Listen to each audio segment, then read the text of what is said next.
here? Okay. Thank you very much for attendance. This paper is about the recent erosion of the levirate marriage in Africa.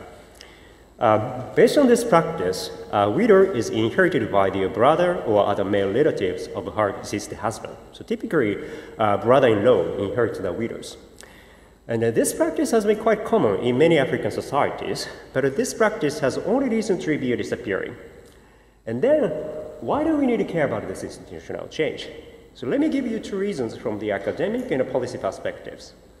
First, this practice has anecdotally considered informal safety net for the widows. What does this mean? So in Africa, when women get married, they typically move into their husband's village. And then when a husband dies, widows are customarily not allowed to inherit the husband's property. And then, even though they go back to their original home, so daughters are also not customarily allowed to inherit the parents' property. So in this sense, their property rights are quite limited and their lives tend to be vulnerable. But by following the practice of the levirate marriage, at least widows are allowed to stay in a husband community and also at least allowed to have access to their husband's property. So in this sense, this practice is seen as an informal safety net for the widows. But if this is the case, first, this directly affects the widow's welfare. And the second, since this is a future protection for the young married females, this may also affect the relevant investment decision of the young population, which would also affect the economic growth. So in order to fully understand the pattern of economic development in Africa, so we may need to understand the socio-economic consequences of the recent erosion of this practice, because this practice is so popular. And also this practice also has much policy relevance in African context, because widows constitute a significant proportion of the population, because of the typical age differences between husband and wife. So husband died first and the wife second, and more recently the prevalence of the HIV/AIDS. So young husband died and young wives left behind. But as I said, their property rights are limited and their lives tend to be quite vulnerable. But despite their vulnerability, so widowhood protection has not been so active on the development agenda compared to the child protection and old age protection. And then their lives and survival strategies are insufficiently understood. So I'd like to fill this knowledge gap. And more precisely, in this paper, I investigated the mechanisms responsible for the erosion of this practice and also its welfare consequences in Africa, both theoretically and empirically.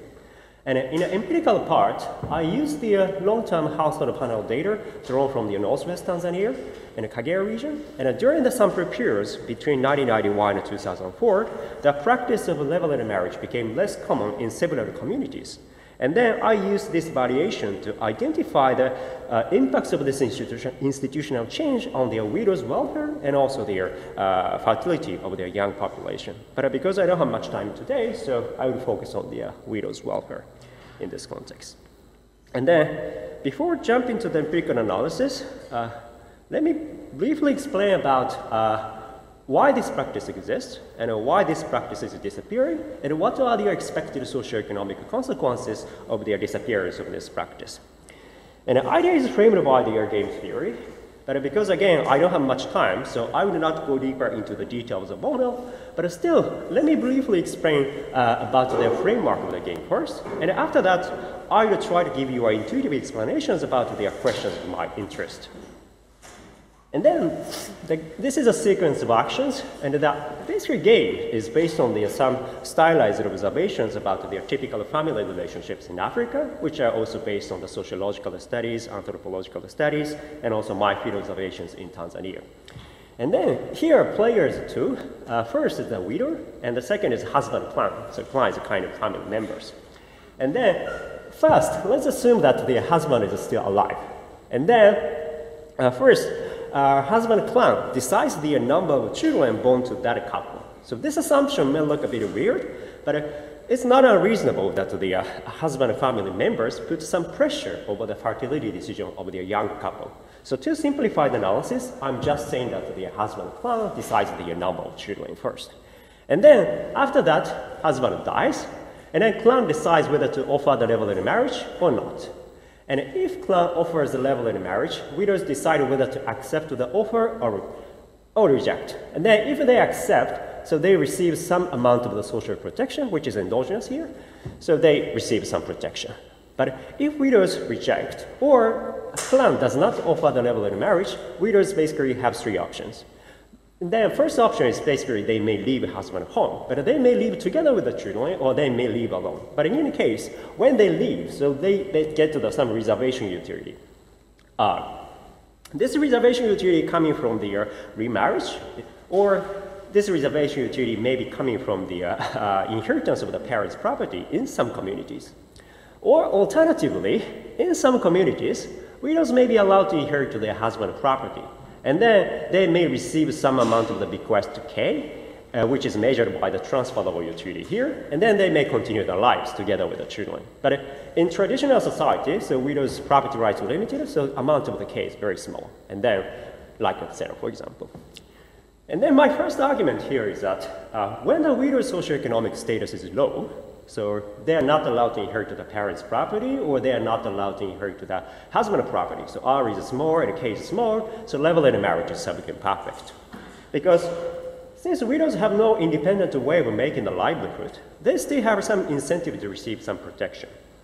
And also clan has an incentive to offer this practice, because patriarchal African societies, succession of generation is quite important. So in this society, the worst case is that the widows take children away from their husband and family. So to avoid this situation, so in other words, in order to maintain the children within extended family first, and in order to maintain the widows as a caretaker of those children second, so clan has an incentive to offer the level of marriage. So this could be a subject perfect. But as you notice, this amount S, equilibrium amount, does not have to be quite large, because widows have no way like making the livelihood. Even though the amount is small, they still have an incentive to offer. So this is actually quite consistent with my field observation in Tanzania. And then, now, let me give you two possible mechanisms which may destroy this practice. And the first possibility is that the female empowerment. So like when widows are now allowed to inherit the husband's property, or now widows are allowed to inherit the parents' property. So R may go up, or K may go up. So strictly speaking, these two different types of female empowerment make two different types of equilibrium outcomes. But one common feature is that now widows can afford themselves without relying on the practice of the level of marriage. So in order to encourage such widows to retain in the relationship of the level of marriage, clan has to increase the amount of support S, which is quite costly. So in the end, this practice may disappear. And one important point relevant to the subsequent empirical analysis is that in this case of a female empowerment, particularly the reservation utility goes up. So actually the erosion of this practice may coincide with an increase in the widow's welfare, because widows are indeed in power. So that's our first prediction. And then again go back to the level of marriage equilibrium. And the second possible mechanism which may destroy this practice is HIV/AIDS. Here, two infection risks exist. First, if husband dies of HIV/AIDS, widows may be HIV positive. And then, by inheriting those widows, so inheritors may contract the HIV/AIDS. So basically, the clan has a strong concern about their expected infection. So their expected infection risk could be included here as an additional cost of sustaining this practice, like HC. And widows may also have some concern, because even though widows are HIV negative, so inheritors may be HIV positive. And then by following this practice, widows may get infected with HIV/AIDS. So widows' expected infection risk could also be included here as additional cost of H double. Then, if these disease costs are huge, this practice actually disappears. But interestingly, presence of HIV/AIDS does not necessarily make widows avoid this practice, because still, widows have no independent way of making a livelihood. So as long as their clan compensates for the widow's expected infection risk by increasing the amount of support, so they still have incentive to this practice, accept this practice.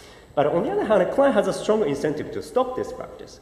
First, they make it infected with HIV/AIDS. And the second, in order to encourage widows to be in the relationship of the level of marriage, so clan has to compensate for the widow's expected infection risk by increasing the amount of S, which is costly.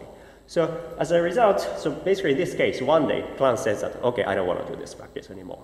But big contrast to the previous case of female empowerment is that in this case, even though this practice disappears, widows' welfare will not increase because even though this practice disappears, widows' socioeconomic status is still low. And actually, more importantly, and to make matters worse, actually HIV/AIDS may decrease the widow's welfare because actually, if husband dies of HIV/AIDS, so maybe widows may be HIV positive. So they may also have some difficulty in finding a new marriage partner. So basically, HIV/AIDS simultaneously decreases the widow's reservation utility. So in this case, HIV/AIDS disintegrates this practice while decreasing the widow's reservation utility, therefore equilibrium utility as well. So roughly speaking, if the disappearance of a level-end marriage coincides with the increase in the widow's welfare, great. Probably the primary mechanism may be female empowerment. If the erosion of this practice coincides with a decrease in the widow's welfare, so HIV/AIDS may be a one likely explanation. Then let's see which story data is more likely to explain. And then data is coming from the long-term household panel survey in Northwest Tanzania, KHDS. And here I use the data in the first wave and the fifth wave, 1991 and 2004. And then I estimate basically this equation. And I limit my attention to the females of the reproductive age. And then C is our individual consumption measure. I will explain in a minute. And the DJT is a key variable. So in the KHDS, community survey was conducted based on the group discussions of the village leaders. And then this variable takes 1 if the practice of the level of marriage is no longer common in that community in period T. T is either wave 1 or 5. And the WIJT is a dummy for the widows. And this approach is actually the triple difference approach. To see this, this figure may be a little bit helpful. So in each wave, so data have some information on the widows and other females.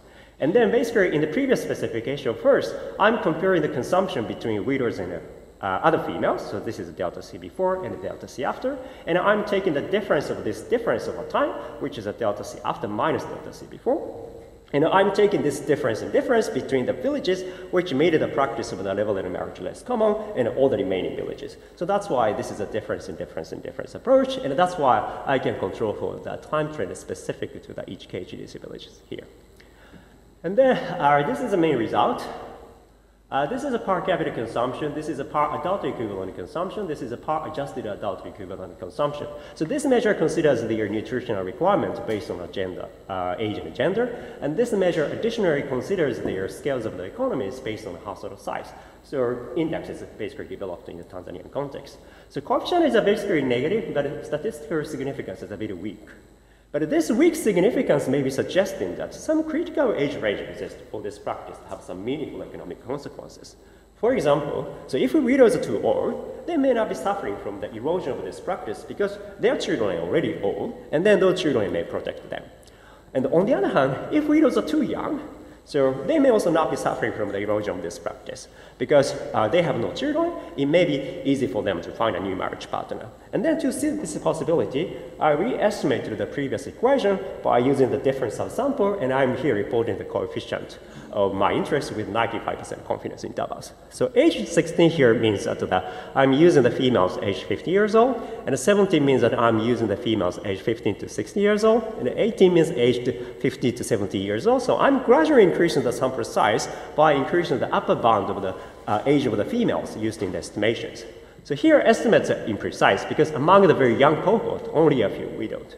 But if I gradually increase the sample size, and if I gradually increase the more widows in the sample, coefficient gradually becomes negative, and after that it gradually goes to 0. So this figure suggests that the erosion of this practice indeed decreases the consumption of the widows in the late 20s and early 30s. So let me wrap up. So what I did is very simple. So I found that the erosion of this practice decreased the young widows' consumption. So this suggests that the disappearance of this apparent antisocial practices violating women's human rights because it treats women as a kind of property does not necessarily mean that females are empowered. And based on my empirical findings, so basically young and not too young widows, but young but not too young widows, but probably raising the young children may be suffering from the erosion of this practice. And then they may need some form of social protection that replaces these traditional safety nets. And actually, based on the theoretical analysis, this could also improve the welfare of the clan and also the widows. Okay, thank you very much.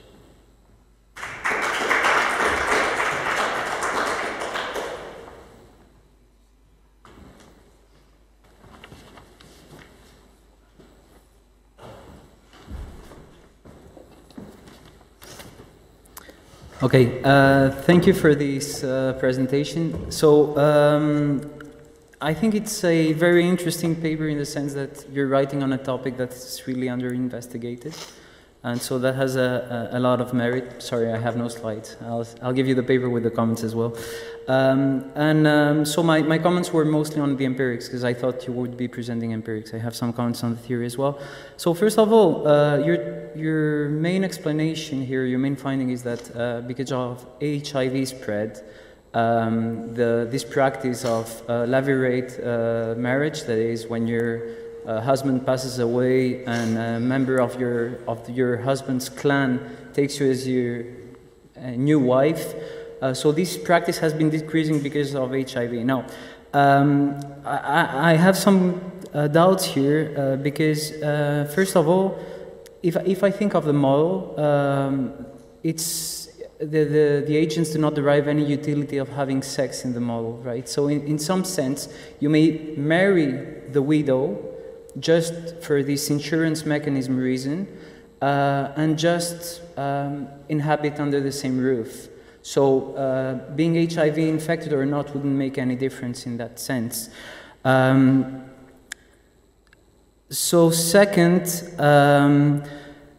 I do not see why there would be a higher likelihood of someone being HIV infected in the family compared to the rest of the community. So the likelihood is the same, and if anything, if you need to remarry someone in the clan, since you're writing that the future wife has a say on whom the groom will be, she can select, if she's not infected, someone who's HIV-free.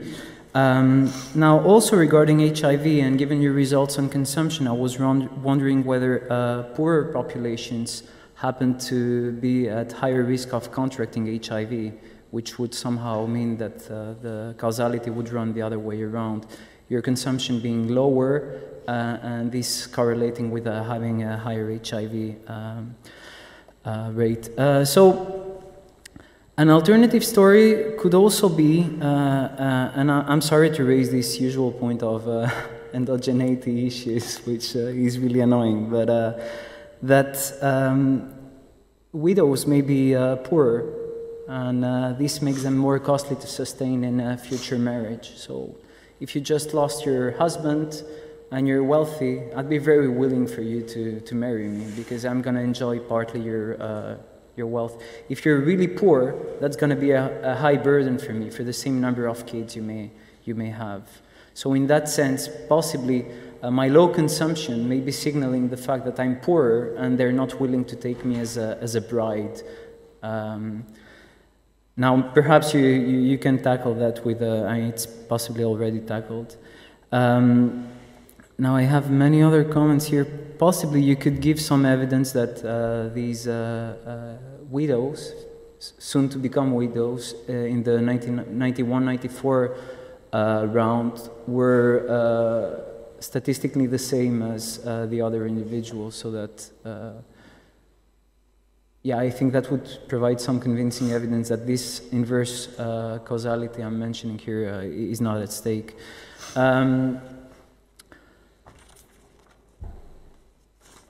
Yeah, so also I believe that the likelihood of your husband passing away and you not being, I mean, this reverse causality, so the likelihood of your husband passing away may be a function of wealth as well. So if you're poorer, if you're a poor family, it's more likely your husband's going to pass away.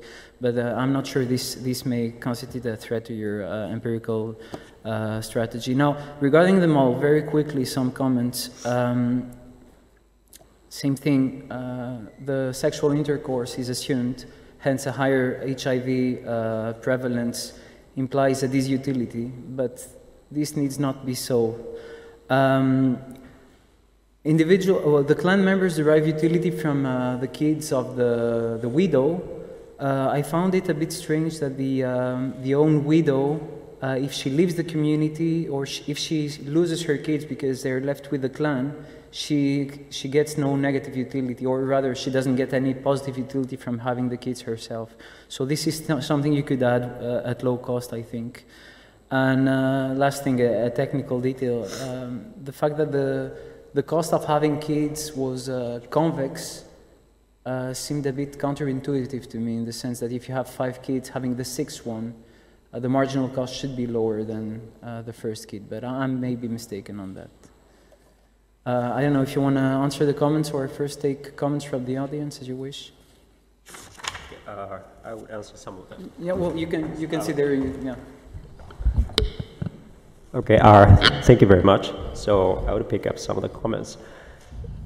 The first is about the HIV/AIDS. I don't think this is completely ridiculous. And actually, although this place is not Kagera, but I have been visiting some northeast Tanzania Rorya district, which is close to the border to the Kenya, for a couple of years in the last 3 years. And then the dominant ethnic group is Luo. And then Luo is quite famous for the practice of the level in marriage. So when they talk about level in marriage, they always care about their HIV/AIDS. So I don't think this, still I think HIV/AIDS capturing the erosion of this practice is capturing that aspect. And also, I take some endogeneity issues, but basically, at least the data is limited. This is, at least what I could do with this data. But in terms of reverse causality, I didn't clearly get your point. But if it works, so the reverse causality has to be work between the in a different way between the villages where it made the practice of the level in marriage on the remaining villages. And do you have any reason to believe that? To explain the reverse causality? So if the reason of the reverse causality is it work in the same direction between the treatment and control villages, so I don't clearly see the problem. But if it works in a different way, so it would work, it would be a problem. But maybe I'm not getting your point very clearly, but... No, okay, I see, yeah. And negative utility is just the matter of the scaling, so in terms of the model, so I don't think it's a problem. And the cost of the convex, I don't know, but I have 2 kids, and actually I had 1 more kid last year, and I don't think my burden reduced, so maybe cost still could be the convex, I think, right?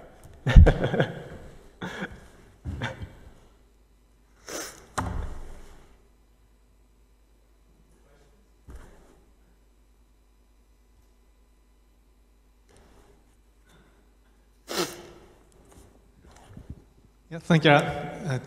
The time is too short to understand the model, but it seems that the clan want to increase the number of the kids, right? Right. And this result shows that when there is no leveraged marriage, then female have incentive to increase kids, the number of the kids. Then there's no conflict in the pair functions between them. So then it is very necessary to provide a kind of leverage knowledge, because even without leverage knowledge, then they still have the many number of the kids.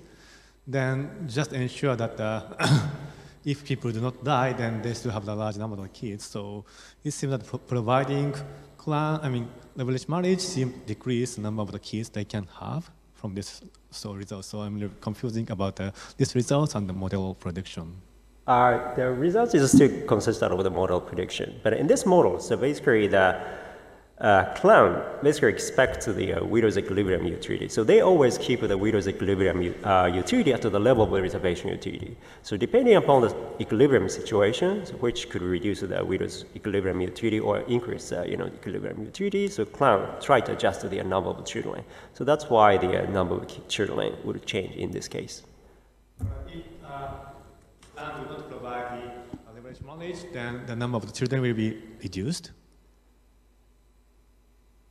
It depends. So it depends upon the cases. In this case, actually, the situation is quite complicated. So here, I show in the several cases in the paper, and then the case actually, which is quite consistent with this empirical finding, is that the HIV/AIDS is actually decrease the widow's reservation utility, but at the same time, it creates the de facto widow's property rights. So, in other words, if male member absent, so someone has to control for the land.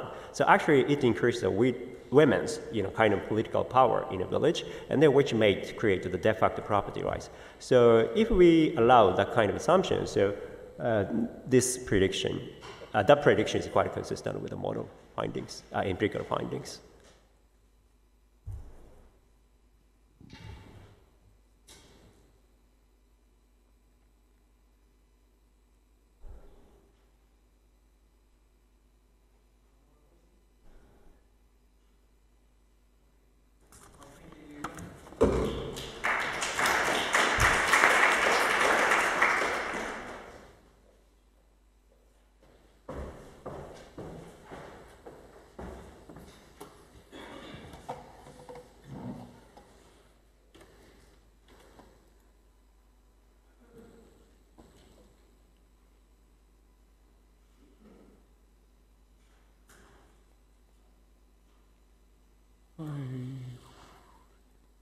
Okay, thank you everyone for powering through the post-lunch glycemic slump, for being here. My name is Matt Collin. I'm at the Center for Global Development, which you can tell that's the case because my presentation looks like it came out of Tron.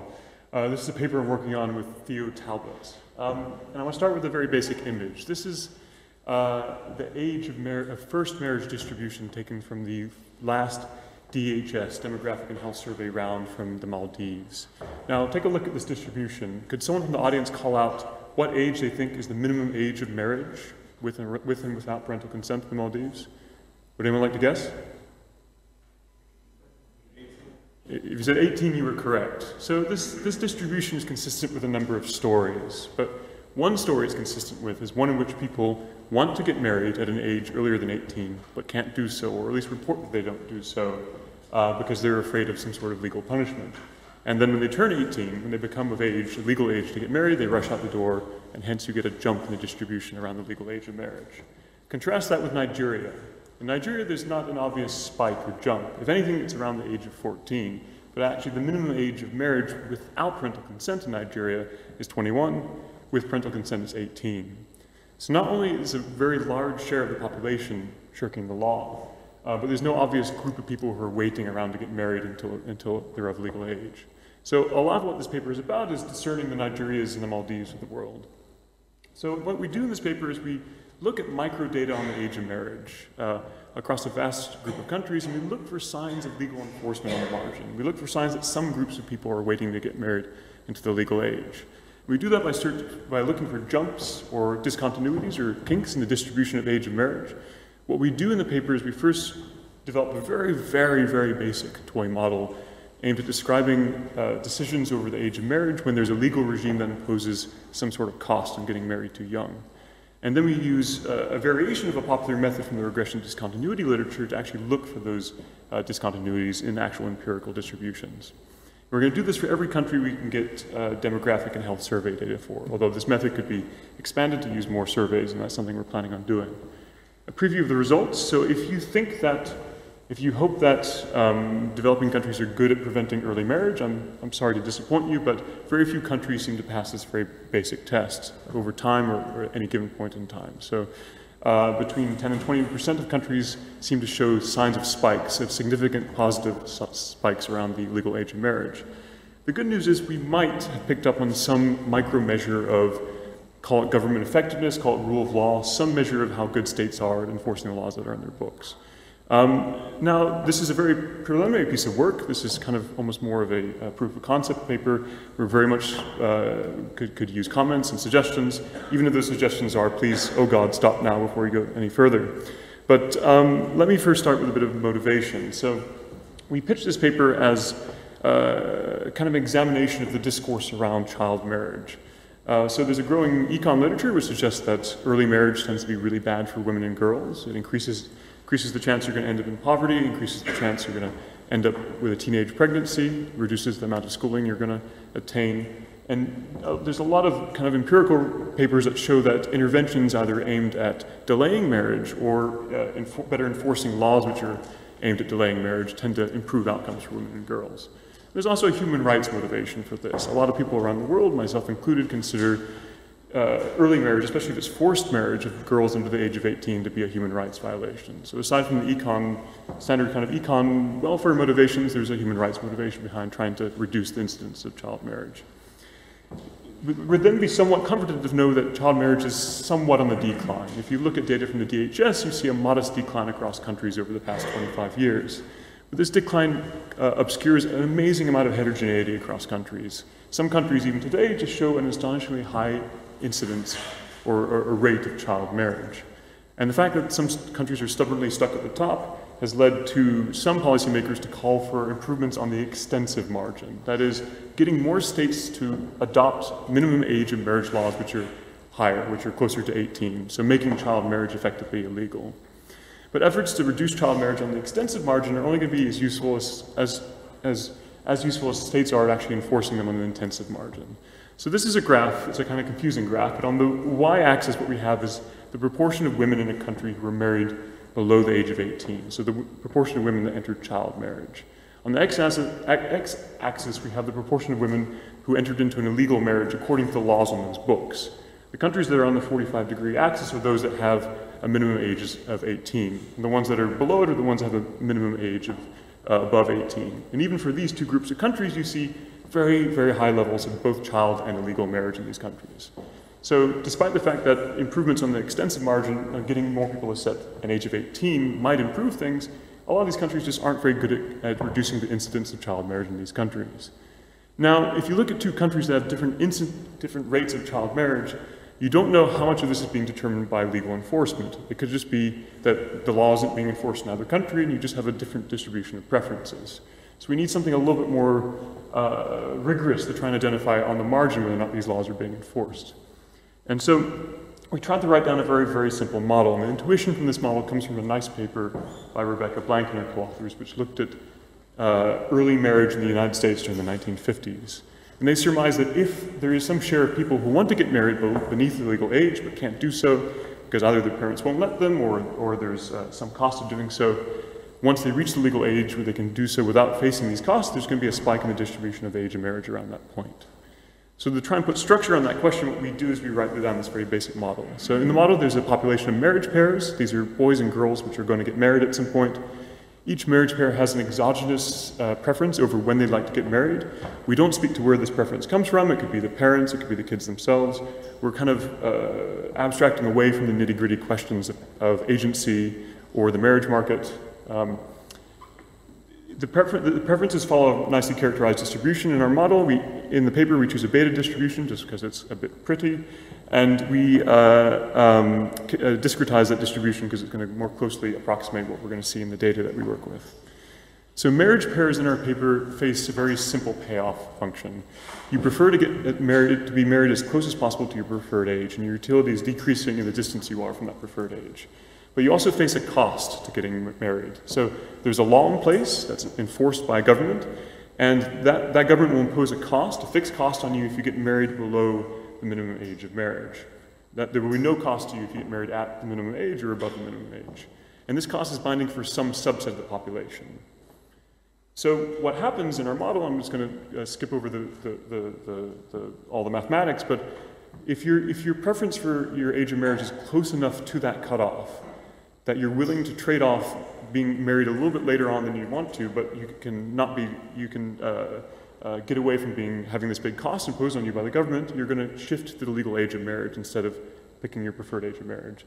So basically the density around the cutoff expands by the group of people who want to shift their age of marriage to avoid being sanctioned by the government. So essentially you get a move from what looks like a normal preference distribution to one in which some subset of people have shifted over. So you're going to get a spike in the distribution. And what we're interested in is the size of that discontinuity, the size of that spike. In the paper, we just show that discontinuity is going to be increasing with either the share of the population that's affected by the law but also the costs that are imposed on the population by the government. So these are two rough proxies for enforcement of a legal regime. So we've got a simulated distribution of marriage ages. We'd like to move to a world in which we have an actual distribution of marriage ages, but we need a way of determining whether or not these bumps that we see in distributions are meaningful in any sense. So for that, we turn to methods used in the RD literature. So Justin McCreary came up almost 10 years ago now with a method of determining whether or not the running variable in an RD setup is showing any signs of manipulation. So the idea is that if a running variable is being manipulated, it's going to be around a cutoff in which payoffs are changing in a discontinuous fashion.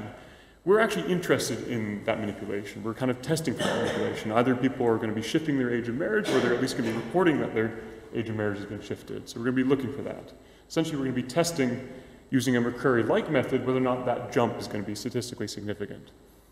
Now, there's a nice paper by Brigham Franson from a couple years ago which shows that the McCreary tests don't do that well in a discrete, when you have a highly discrete distribution. And the data that we're going to be using is going to be very highly discrete and very bulky.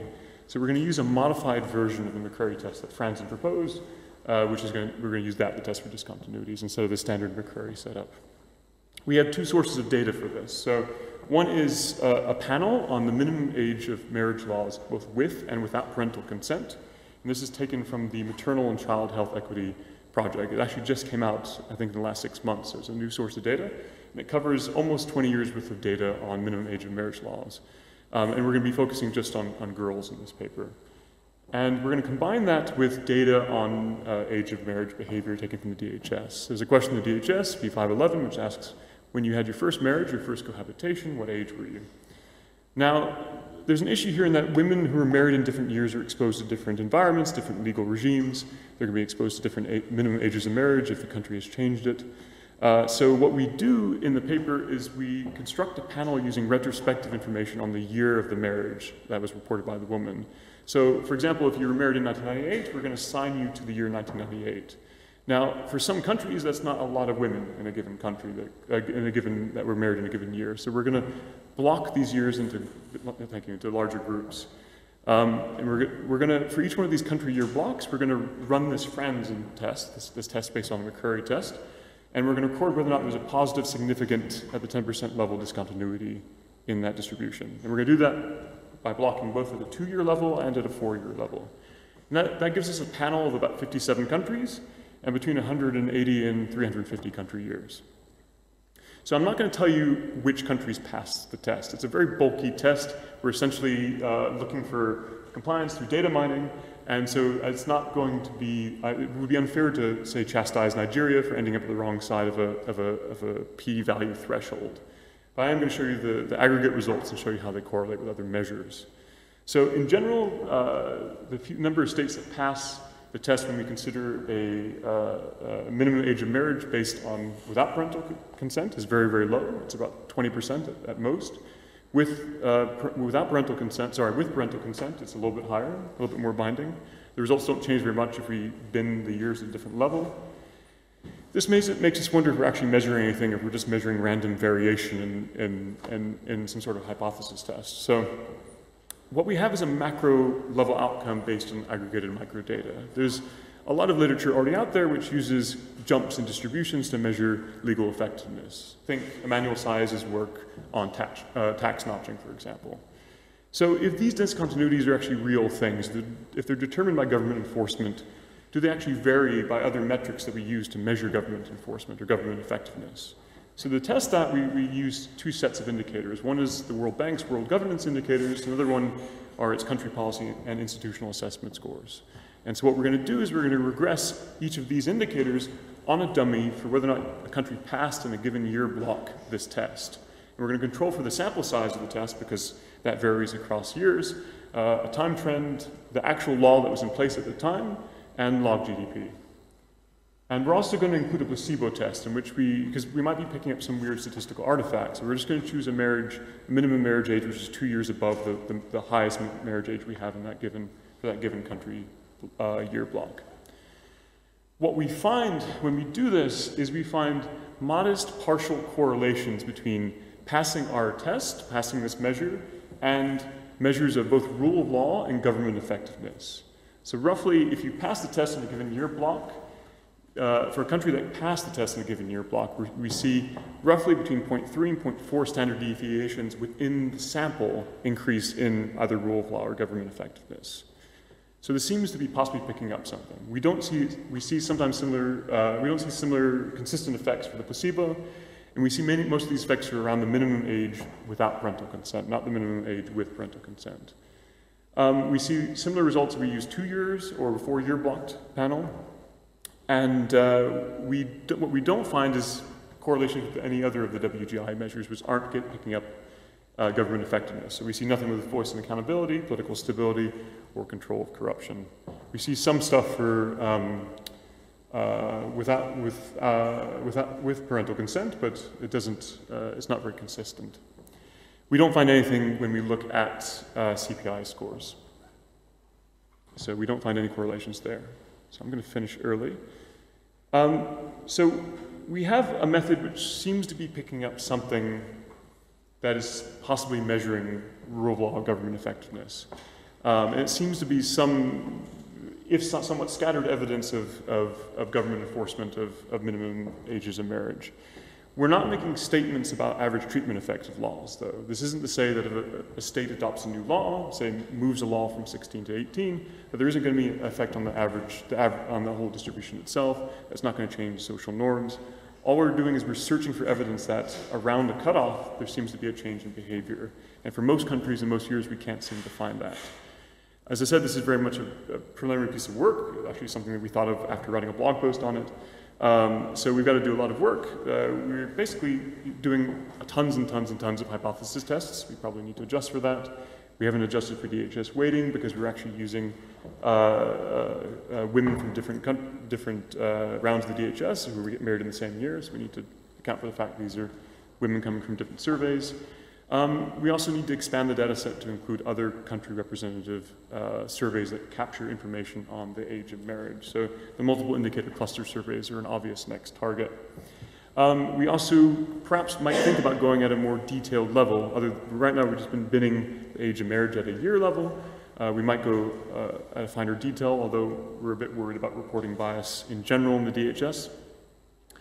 Another obvious next step would be to take this method to a distribution which is a little bit more continuous than age of marriage. There are plenty of other ways that governments exert force. One of them might be on minimum wage law, for example. There are a number of papers out there that already look for spikes in wages around a minimum wage point, but none of them have tried to see if these spikes correlate with any sort of meaningful measurement of government effectiveness. So that's another thing that we might try and do. And that's all I've got. Thank you.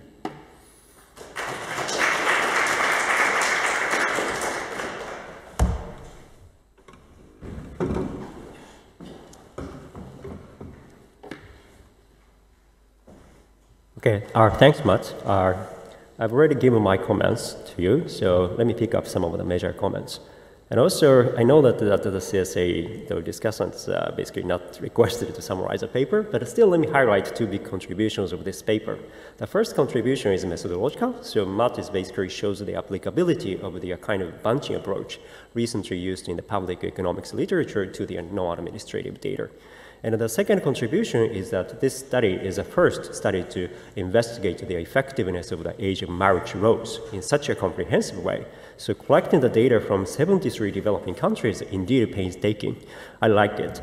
And let me pick up three major comments. And my first comment is related to the data. So you already mentioned it here. So, but still compared to the administrative data in the US or some developed countries, so age and marriage, and also even the present age in household survey in developing countries may contain the noise. So at least I'd like to see some discussions about this point. So is it possible to discuss that the noise is randomly distributed just below and above the minimum legal marriage age? And also related to this point, actually in this context, cheating on the age is a big concern. This is particularly true if people are really worried about the legal punishment associated with the violation of the law.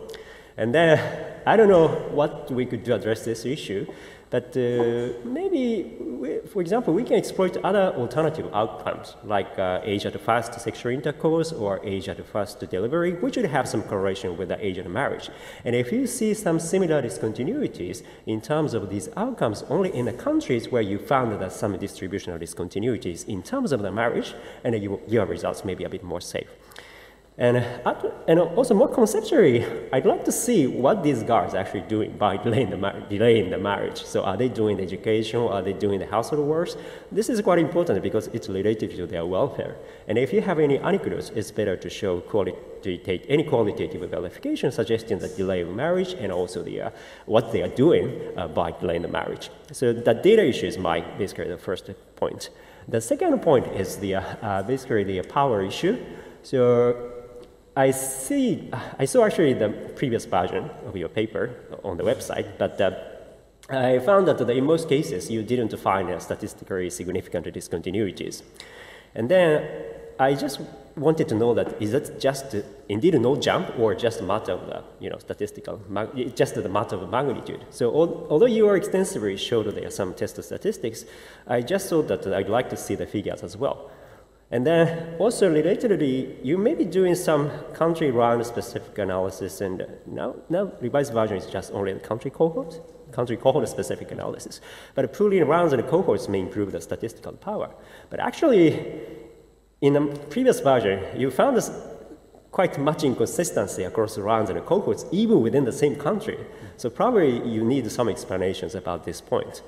And also, given this is the second point, power issue. And the third point is related to the last point. So given some inconsistency across rounds and cohorts within the same country, probably the people may be easily challenged that, oh, your results are statistical artifact. But I don't know, but to remove the concerns, you may be able to do several falsification tests. For example, other falsification tests, although you are doing several things. But for example, you may be able to do the similar exercise for the females that's married before the law enforcement, and also you may be able to do the similar exercise for the boys, for example, because minimal legal age of marriage would be probably different between boys and girls. So, okay, that's my final comment. Thanks. Thank you. Do I come back on those or take questions? Or thank you for all very good and very useful points. On misreporting, this is always a concern, and I guess we couldn't think of a reason why there should be misreport. Well, one is just error in reporting in marriage ages. One is strategic. One is kind of random. And we can't think of reasons why there'd be random reporting. There might be kind of systematic biases towards saying I was 17 when I got married or I was 13 when I got married. But we can't think of reasons why they'd be particularly centered around the legal age of marriage if it's not systematic misreporting, strategic misreporting. If it's strategic misreporting, that's an issue. But I think given that if our tests were showing that most countries were compliant, then I would be more worried. In our case, we're struggling to find any countries that are compliant. So if people were actually reporting and lying about their age and saying, actually I was, the legal age when I got married, that's at least somewhat a sign that there is a legal regime that's binding. You're worried about being found out that you weren't married at the right time. The other thing that guards against that somewhat is that we're using a retrospective question. We're asking women who are in their 30s and sometimes 40s at this point, what age they were when they got married a long time ago. We didn't want to actually do the same, but we didn't want to look at the probability of being married around the legal age for women currently in the sample at that precise moment for precisely the reason that we were worried about misreporting. Very good idea to look at other outcomes that should jump discontinuously around the point of marriage. So one thing we thought about doing is actually, instead of using a density test, instead creating a pseudo panel, just running a good old-fashioned regression discontinuity and just looking to see the probability of marriage jumps at a given point in time, and then if it does, then you can look at all sorts of outcomes that should come along with that. So that's a very good point. Similar with, are there other indicators that should come about with this sort of thing? Power issues is a major concern. Obviously we're worried a bit that we're just randomly pulling out countries that just happen to be on the right side of a statistical cutoff. The correlations with kind of meaningful measures of rule of law make me a little bit happier that we're actually picking up something. And actually, the sample size that we're using in the test doesn't actually seem to predict the outcome that strongly. One way to get around that, and something that people have suggested before, is just to forget about trying to be in an environment in which we care about statistical significance, instead just use the size of the discontinuity as a measure in itself. But I very much take that point that there is some issue there. I like very much the idea to do the similar exercise for boys. We haven't done that. Typically, the minimum ages of marriage tend to be higher in most countries for boys. But we should do that kind of as a robustness test to see if it actually works there as well. We've also thought about doing the same thing for other laws that affect women and children, things like child labor laws and mandatory education laws. So it's in that same vein. So yeah, thank you for very useful comments. Do I? Okay.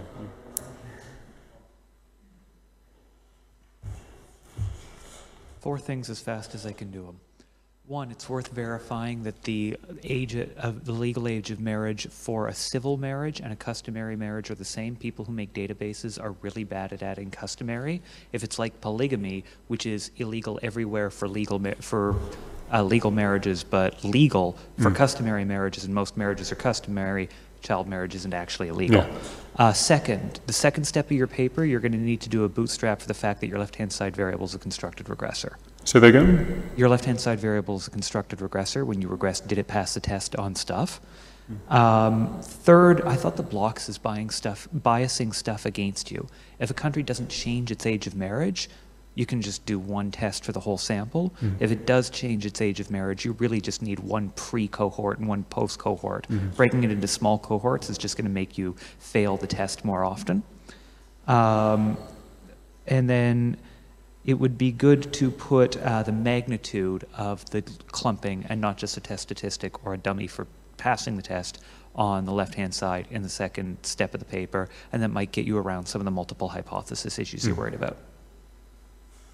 So thanks, James. So first 2 points I completely take, especially around customary marriages, is something which is difficult to get aggregate data on.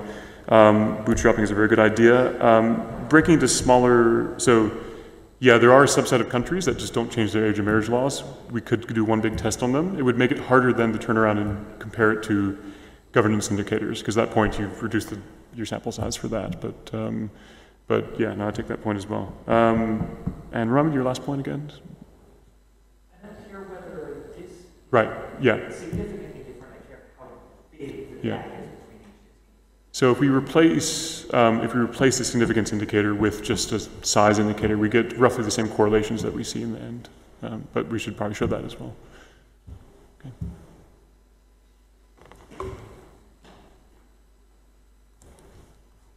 Good presentation, thank you.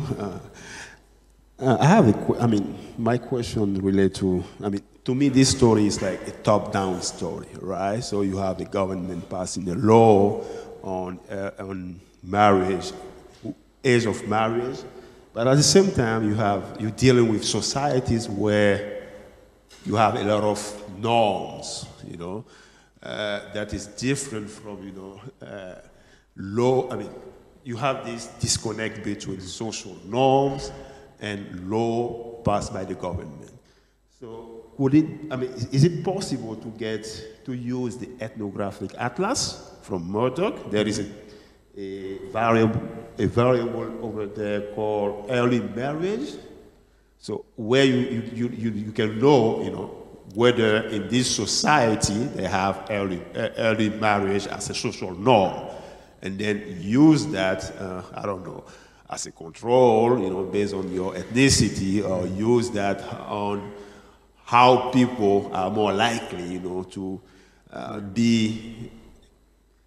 respond persistently on this social norm versus law coming from top down.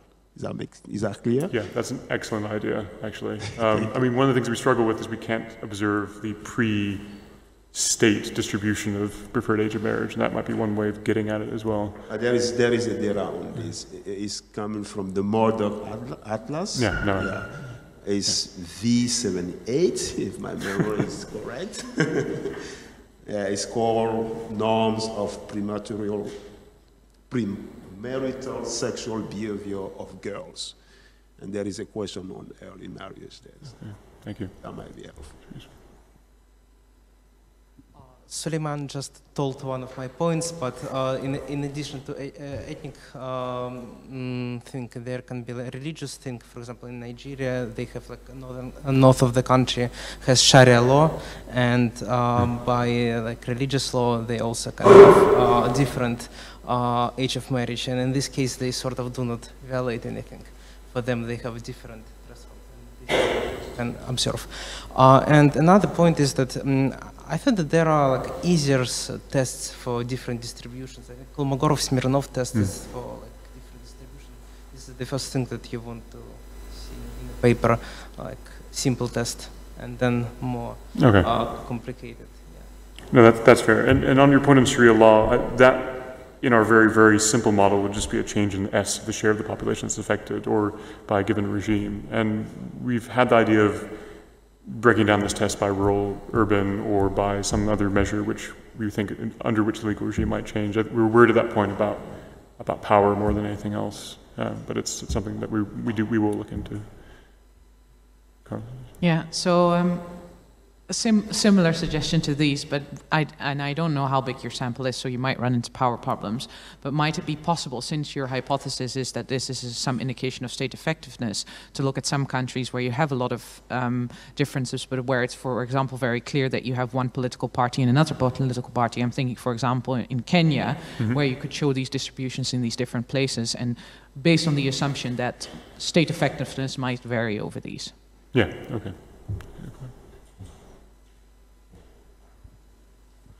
Hey, so what if you have countries where you have a kink in the distribution, but you have like 30% of marriage that are illegal? What does that tell you about, what does the kink tell you about law enforcement in these cases? You mean more, what in addition, does it tell you in addition to the fact that 30% are illegal? Yeah, let's say, yeah. I don't know, maybe you have 50% of marriages that are illegal and 50% that are illegal, but the kink doesn't tell you much about law enforcement in this case, no? It tells you on the margin, or it might do on the margin. So if you see one country that has an incidence of illegal marriage of 30% and one that has 50%, both of these countries may have the same level of rule of law. They may not just be enforcing the law at all, and you could just be measuring changes in underlying preferences at that point.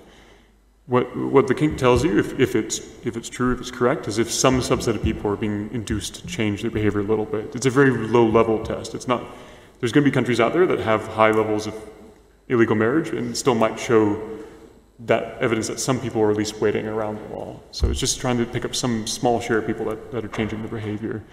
Perhaps the incident tells you a bit more about overall illegality in a country, but you can't compare countries and know precisely whether or not it's the regime itself which is causing that change in the incidents.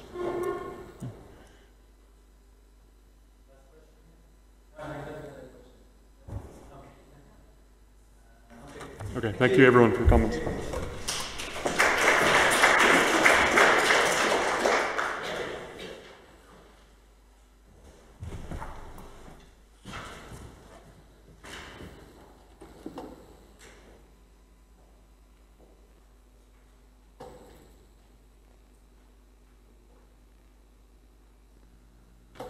Okay, hello everybody.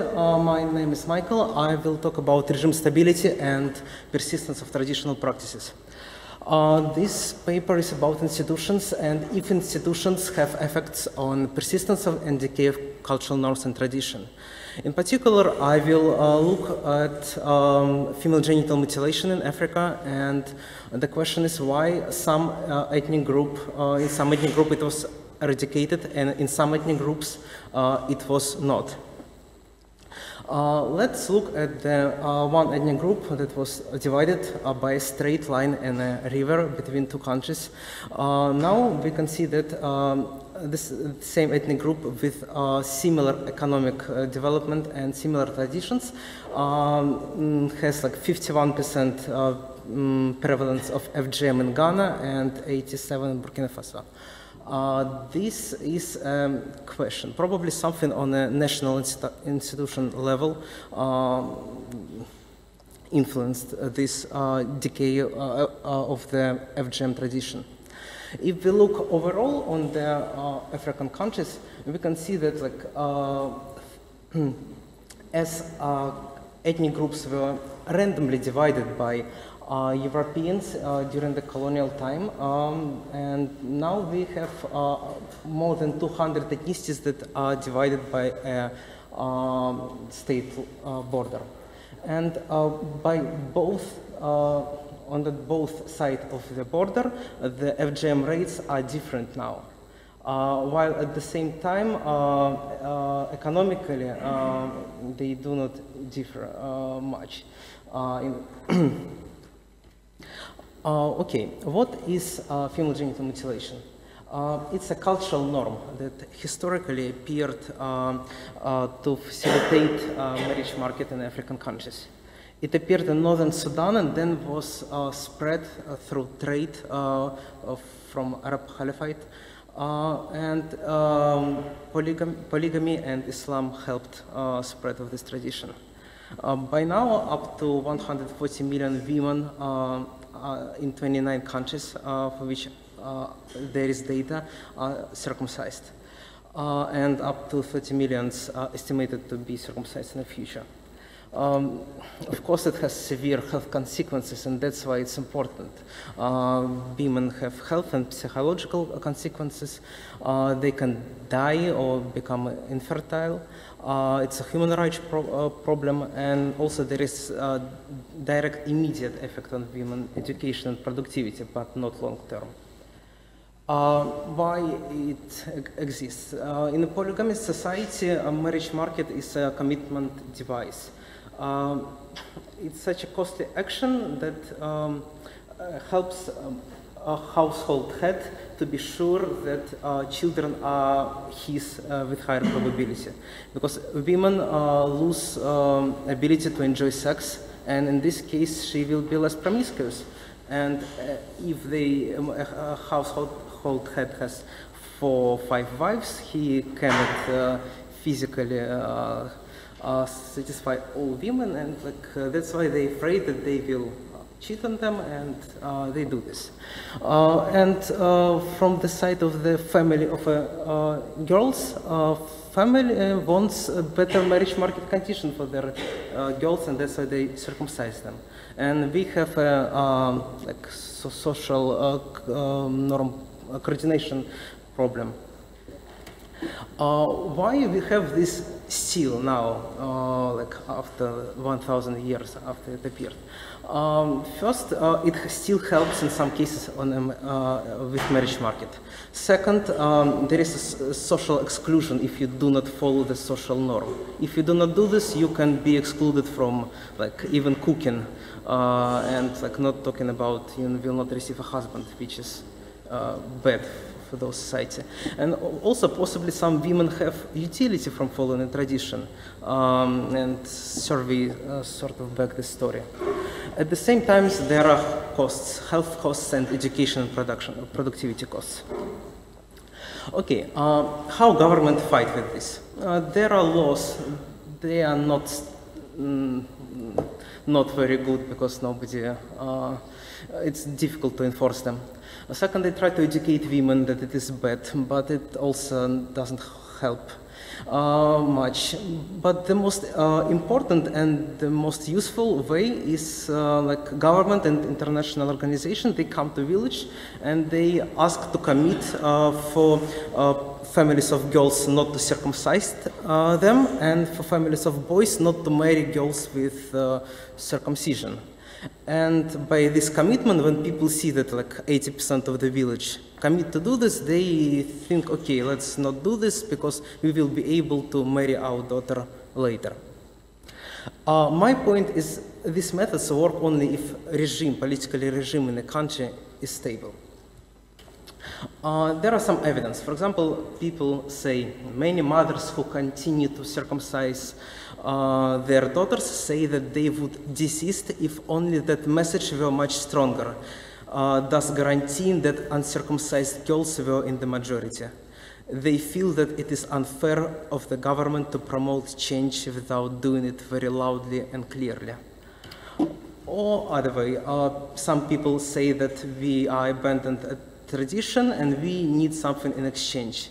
And we need government or NGO to come and like give us this something in exchange, at least a commitment that we can marry our daughters without FGM. But at the same time, NGO sometimes cannot come to the village every year because of political instability. And in this case, what is the installation? Regime stability is a perception of citizens of how durable the current political regime and thus how durable will be this anti-FGM policy. If they see that the regime is stable, they expect that NGO or government will come in a year, in 5 years, or maybe in 10 years, when the daughter will be on a marriage market and will push this eradication.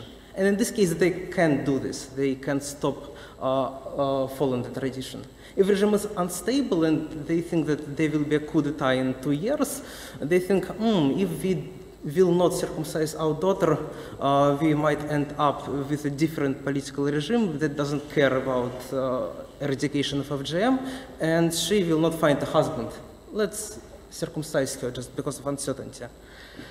For example, there was a story in Mali when NGO was able to convince 45 villages not to circumcise their daughters, and it worked for several years. Then it was a coup in 2012, and they circumcised all girls that were of a certain age, just because of uncertainty.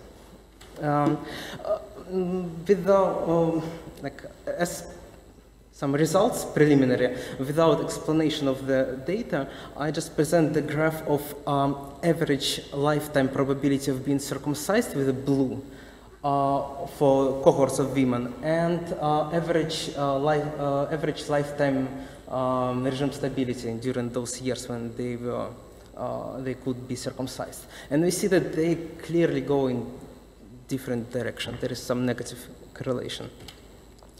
Okay, this paper contributes to the literature of evolution, social norms, and institutional changes, and also to the literature of effect of institutions on economic growth. Because there is a debate if institutions matter, and even if they do not matter directly, they matter indirectly through social norms because female genital mutilation clearly affects health and social capital of people. And also it contributes to development economics literature. And yeah. Okay, the plan is following. There is a model that I will not cover because of the time constraint. Then I will talk about empirical specification, results, and some identification strategies if I will have time. Okay, what is the identification? This is a quasi-natural experiment that European countries made in the 19th century by dividing African ethnic group randomly. And in this case, I have a situation that the same ethnic group can be at least in 2 countries, for example, divided. And I can use country ethnicity fixed effects by cleaning all the effects for ethnic group, for other stuff, and I only have the effect on a country level that is a treatment. And in this case, using regime durability as a continuous treatment, I can identify the effect. And luckily, there is a paper by Mikhail and Poyker-Regime that shows that there is no effect of national institution on within ethnicity economic outcomes, thus I do not have indirect effect through income. This is the sort of example, graphical example of my identification. I took one ethnic group that was divided between Ghana and Cote d'Ivoire, and they start with the same level of FGM, the blue line, and they start with the same level of regime durability, and then with time there are shocks of regime durability. All graphs are changes in FGM rates and in regime durability, and we see that they are like literally moving in opposite direction. FGM a little bit behind. Yes. Okay, now regression analysis. My dependent variable is share of women that was circumcised at a given year of a given ethnicity of given country. And I use a panel data that constructed the same way as Matthew's data from DHS. And my main dependent variable is regime durability. Regime durability is a cumulative number of years since the last major change in polity score. It's not the best measure, I'll talk about it later, but I assume that durability is like martingale. It means that the better predictor of future regime stability is the current regime stability. And in this case, this is the variable that I need. And I have country ethnicity and year fixed effects and all kinds of controls.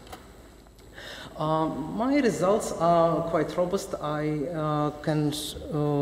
show a result for country ethnicity, aggregation level for regional ethnicity, aggregation level, and then I implement some dynamic panel estimation, and I use individual level estimation. And like on average, regime durability explains for autocratic regimes 5% of the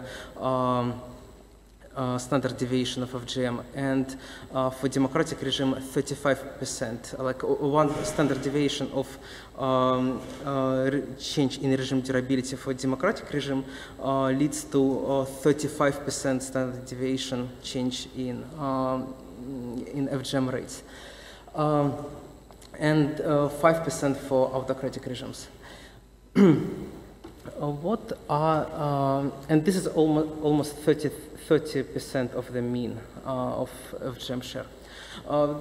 Let's think if these results are indeed causal.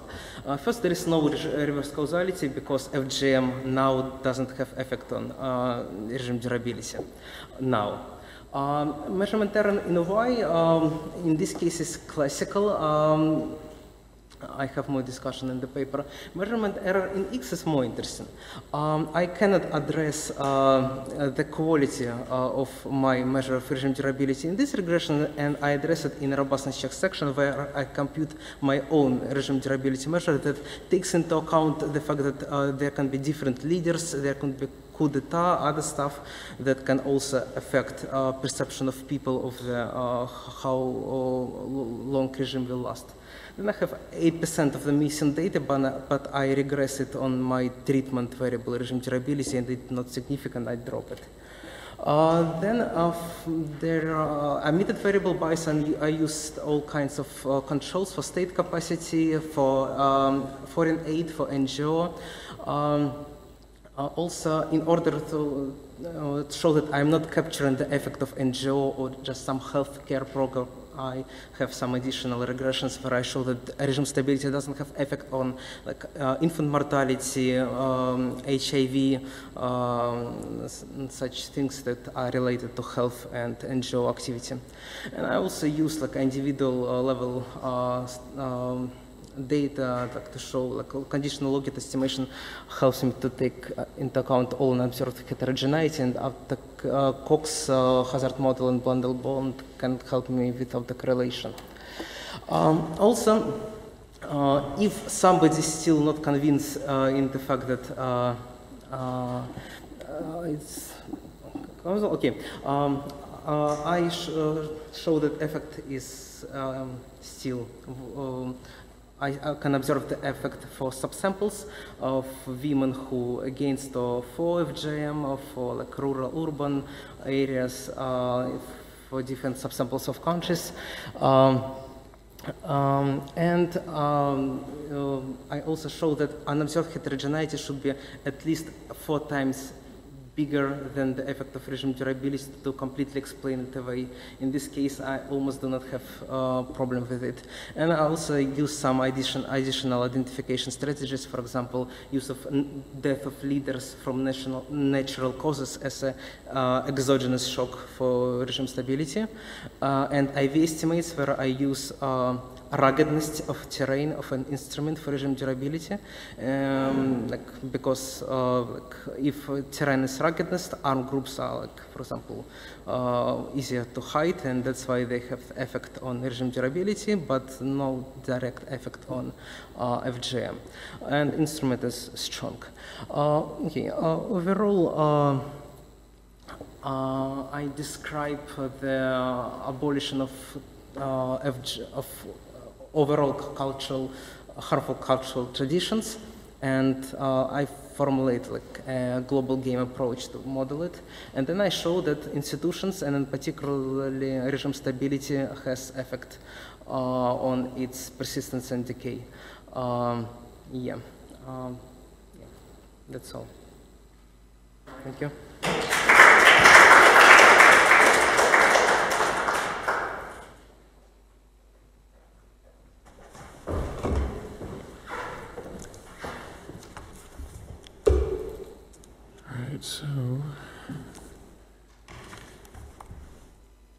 All right, so thanks, Michael, for letting me get the chance to read this paper. I thought this is really both exciting and innovative. And one of the things I really liked about this paper is it actually has a really clear policy message that comes out of it. And that's, if you're a government or you're an NGO or a donor and you want to fight FGM and you believe these results, then you really need to stay the course. You need to pull a General Petros and stay in the war until FGM is completely eliminated. Because if there's a sign that you won't stay the course, or you won't stick around, then people's expectations over what the future equilibrium will change, and they'll decide to start cutting their daughters again.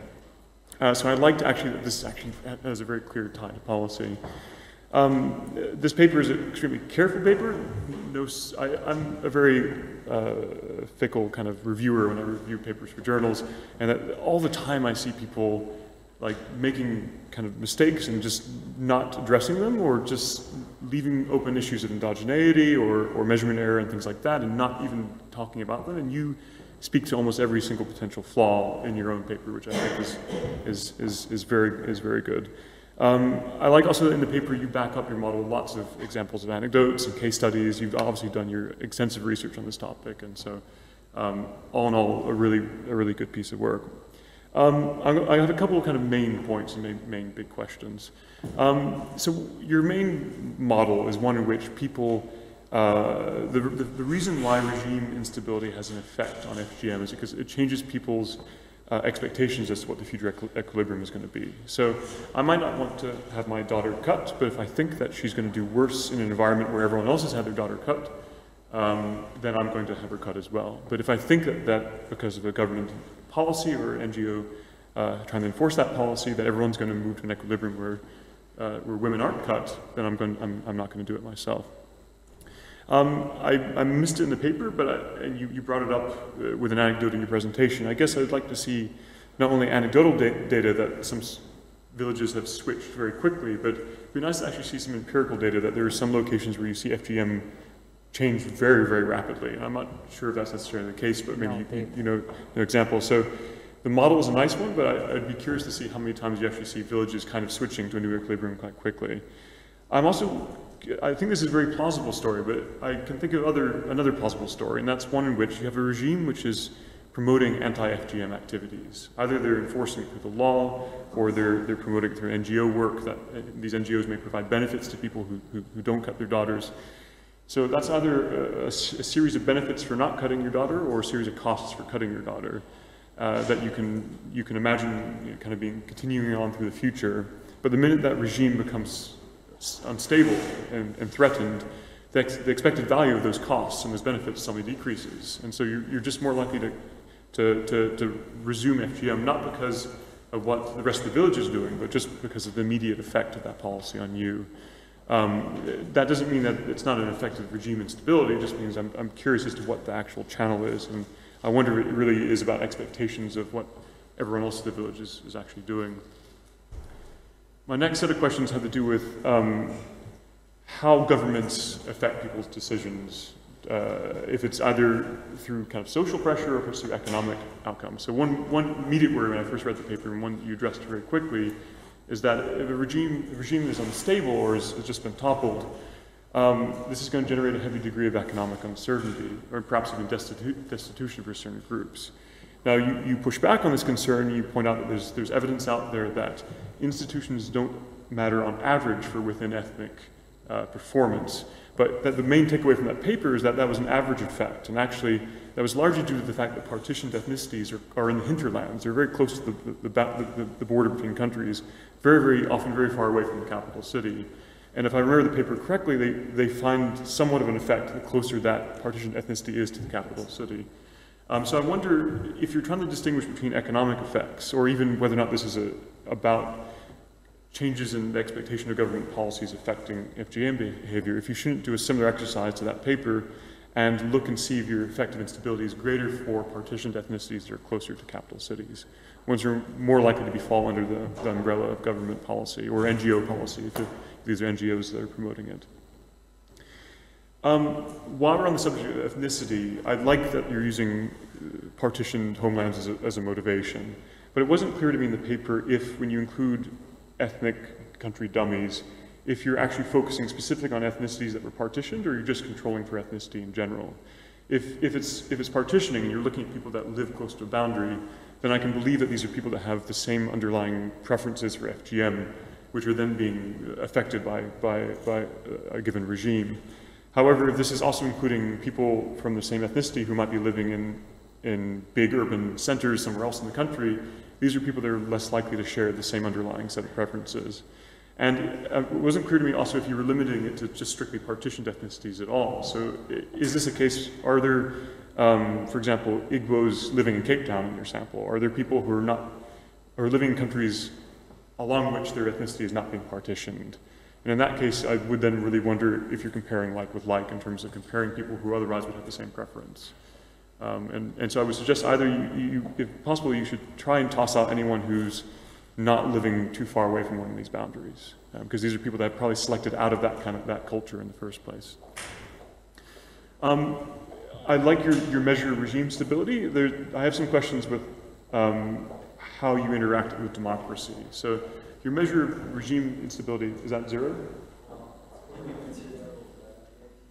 I'll skip this line up. Yeah, okay. Very quickly, both your instability measure and your democracy measure are both based on the same measure, which is polity. One is a shock, one is a continuous one. So I'm wondering if the interaction is just measuring if it's a positive shock instead of actually a change in polity within democracies. Also, I wonder if you can think of changes in policies that come from regime change which have nothing to do with changes in polity. So Obamacare is going to live or die depending on whether or not Republicans hold the House and the presidency in the US. That's not going to result in a major change of polity unless Donald Trump is elected. But so I wonder if there's other ways for you to look at changes in regimes that don't involve switches in polity. I just suggest that you maybe drop the IV, because I think you do a lot of careful work everywhere else, and I'm not convinced by the ruggedness measure, but we can talk more about that later on. And I'll leave the rest for other comments. So, thanks. Okay, thank you. Yes, I will add policy implications. And indeed, I talk about this issue that some ethnicities are farther from the border, some not. So I will try to fit those distance to capital and other stuff. It depends on the fixed effects. Also, I tried other fixed effects like country year and ethnicity fixed effect, or ethnicity year and country fixed effect. It all work in the right direction. Everything significant. Just yeah, I'm not sure what is more correct. Yeah, interaction, I need to think about this. I agree that like it's based on policy score, but one is sort of cumulative. But if I use other measures of democracy score, it might be less of a problem. Yes, then about the mechanism, it's more difficult, and about the changing, switching villages, because all this data is just some anecdotal evidence from NGOs that sometimes write something. For example, like only once I read that in Uganda, like FGM helps to bring 25 additional cows as a bride price. Like, but such important data that can be used for model or some other things are very scarce and cannot be used for analysis.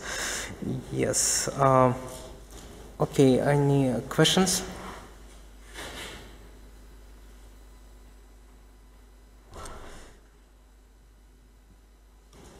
So there is a nice paper in QJE on regional favoritism. Regional favoritism. I mean, the idea is like you have more local development when your ethnicities or your region match the birthplace of the leader. Yeah. So I wonder what would be, in your story here, the impact of leaders, because you gave one good example, and that's one example that I know, right? Côte d'Ivoire and the Akan group, right? You say when you had more regime stability in Côte d'Ivoire, it was, the likelihood for the Akan group to do better in terms of this policy was high. And at the same time, at the time when we had more regime stability, the president was also from the Akan group. And then when he switched, in Ghana, the president became from the Akan group, and in Côte d'Ivoire, we had another ethnicity in power. So I wonder whether, is a way to take this into account in your analysis. I can check this because for another paper of mine, I use ethnic group of a leader to evaluate inequality within and between ethnicity inequality in Africa. I can check this, yeah. But it might be that I will not be able to identify the effect because I will have only one for the ethnic group for which leader is that has a leader of their group, but in this case I will not have enough variation because I still have like maybe 50 ethnic groups that divide between 2 to 5 countries, and I might not be able to use it for statistical analysis, just for anecdotal evidences. I think you can get information how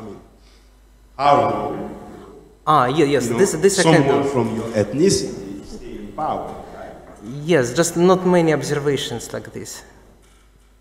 I don't know that. But I'll try to do this. It's very interesting, in fact. By the way, I have a good database on leadership ethnicity, so you can stop by.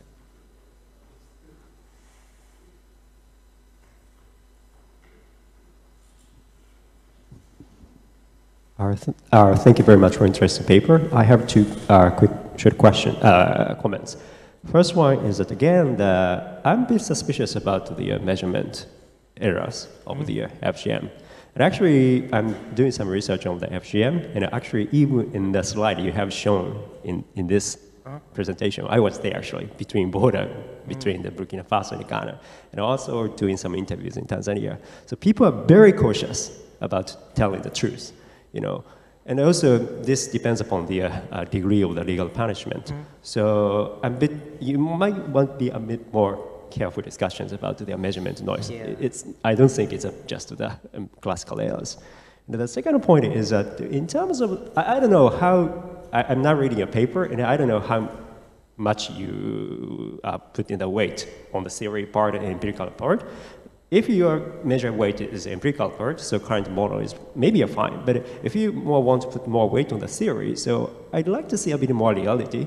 For example, actually, I agree that the marriage market gains related to the female, circumcision. But then what kind of benefits people are seeing? So actually, that's very important, because it affects what kind of message government, circulated to the local people. It may be a fecundity things, or it may be the female chastity thing, or etc. etc. So maybe I'd like to see that, you just saying that in the marriage market case, but I'd like to see the sources you have in your mind. I see.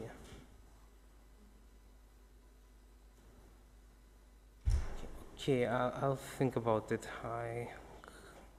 I mean about the quality of data, yes, I had to write quite a lot and find some evidences when we can trust the data and when we cannot.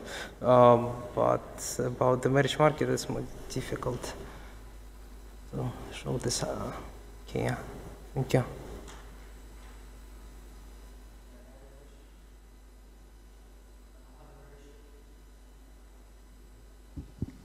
Yeah, I was just wondering, it may be nonsense, but typically dictatorships that last long tend to be very secular. So to what extent may it be simply that the practice is tied to religion and they're kind of trying to drown the religion? True. In my alternative measure, I use the quality of dictator and the education age and their affiliation, such as secularity or socialistic orientation, as controls when I construct this my own measure of regime durability. Yes, but I do not evaluate particular effect of secular dictators. I might try to do this. Thank you.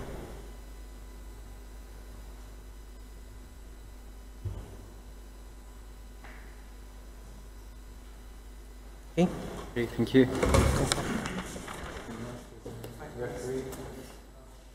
Yeah.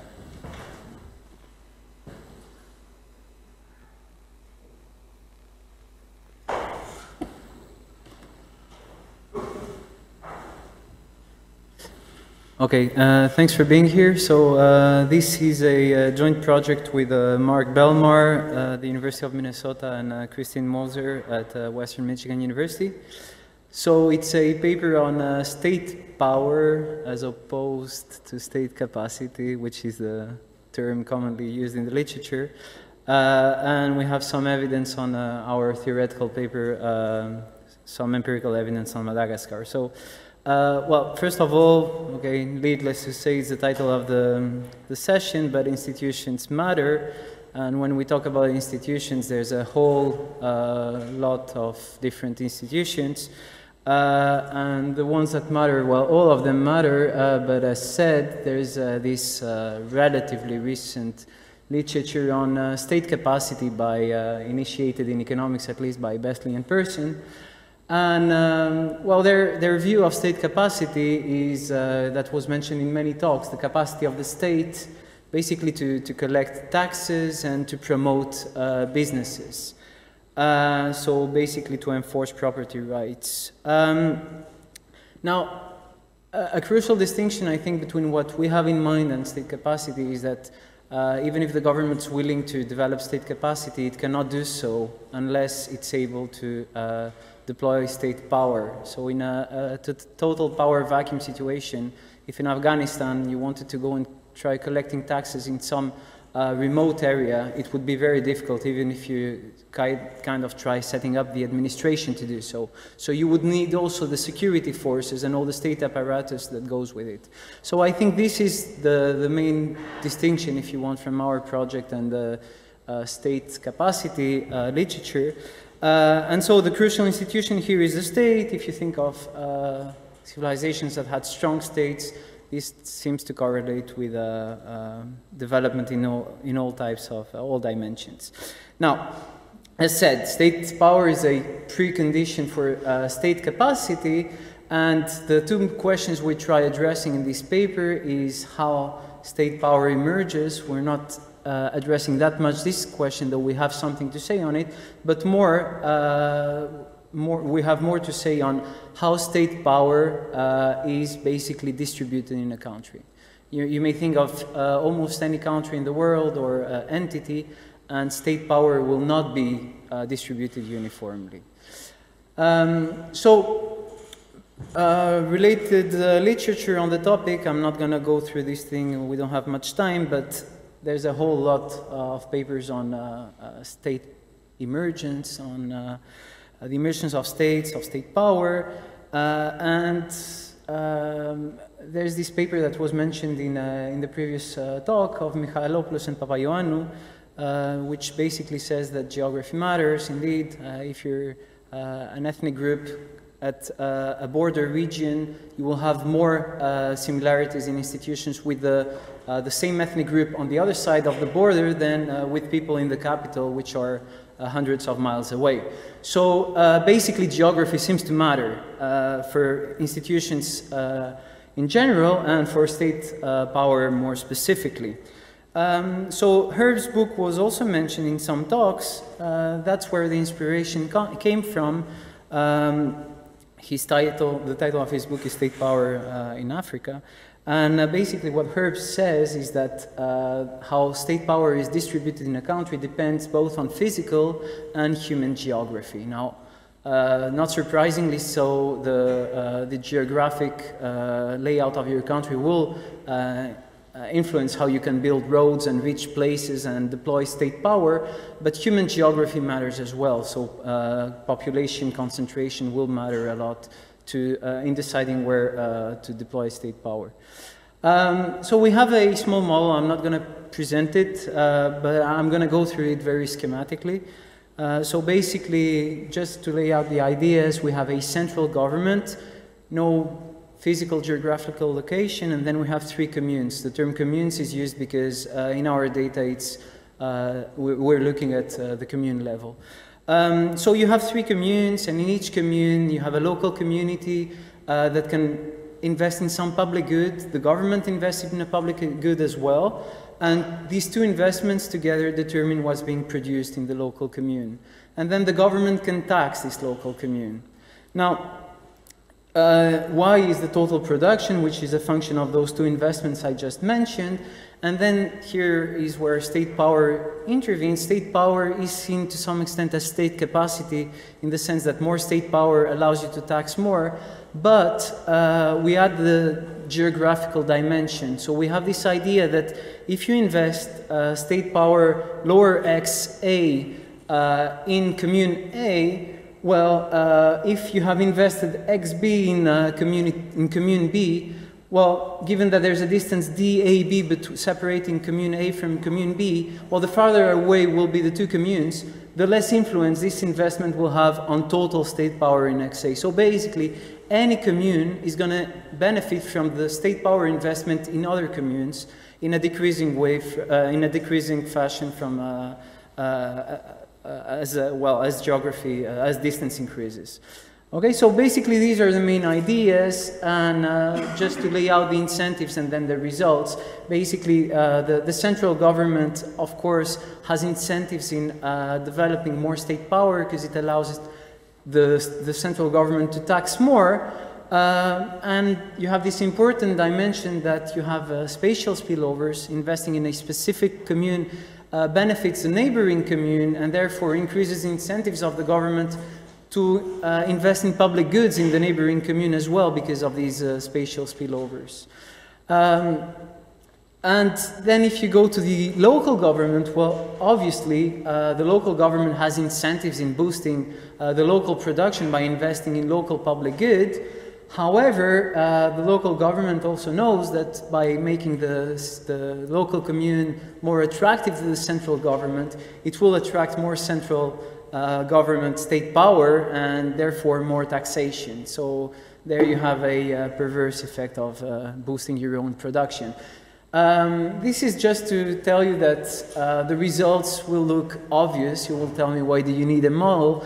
Well, if you look a bit into the model, there are some mechanisms that are not that obvious, so I believe that this allows us to tell something more, and we're still working on improving the results and adding other ingredients. So now the main results we're taking to the data for the time being, first, that state power is higher in the capital being defined simply in the theoretical bit as the most populated place in the country. Okay, so basically the most populated place gets the highest investment in state power, and the more isolated you will be, well, the more state power you will have, but more importantly, the more you will start relying on local public goods as compared to the central public goods. So, in fact, the share of local investment increases as you are more decentralized. The government seems to investing proportionally less. So basically, these are the two predictions we have that we then take to the data. So why Madagascar? Well, first of all, because my two co-authors know very well the place, have worked a lot both on the field and writing on the topic. But it is an ideal setting for testing the theory we have in mind, and most importantly, because it's an island. So just following like what we just said about Michailopoulos and Papaioannou, you may be influenced by the bordering country. Being an island, basically, to some extent at least, guarantees you that you will not be impacted by what the next government is doing, the government next door. So it's pretty handy in that respect. There are pockets of population, and most importantly, around the capital, there's a big population accumulation, I mean, big concentration of population, which allows us to capture the human geography bit. And then Madagascar has a very poor road network, and I'll explain you in a while why this is important. But basically, in red here, you have the figures for Madagascar, in blue for the rest of sub-Saharan Africa. So you can see that in terms of total paved road per 1,000 square kilometers, you only have 1/5 of roads in Madagascar compared to the rest of sub-Saharan Africa. Some more roads in total if you consider dirt roads as well, but still much less than in sub-Saharan, the rest of sub-Saharan Africa. The importance of this poor road network is that we're going to exploit a natural disaster that destroyed the roads that may not have been destroyed if the roads were of higher quality. So basically, this is Madagascar. The darker red parts are where the population is most concentrated, and I believe that you can see on this map that where the population is more concentrated, the road network seems to be more dense as well. Okay, so this is kind of, at least to some extent, going in the direction we have in mind. Now let me quickly go through the data. We have two rounds of commune census collected in 2001 and 2007, 1,400 communes. Now, the dependent variables, and of course you may argue on this bit, possibly the discussion has something to say here, but we're measuring state power by proxies of state power because we do not have actual measures of state power, and we would not even be able to figure out what is the ideal measure of state power. So our proxies will be the percentage of land that's titled in a commune. The higher the titling percentage, the more present the state is. Crime rates, well, the higher the crime rates, the less present the government arguably is. And rule of law. So do people trust and use local courts?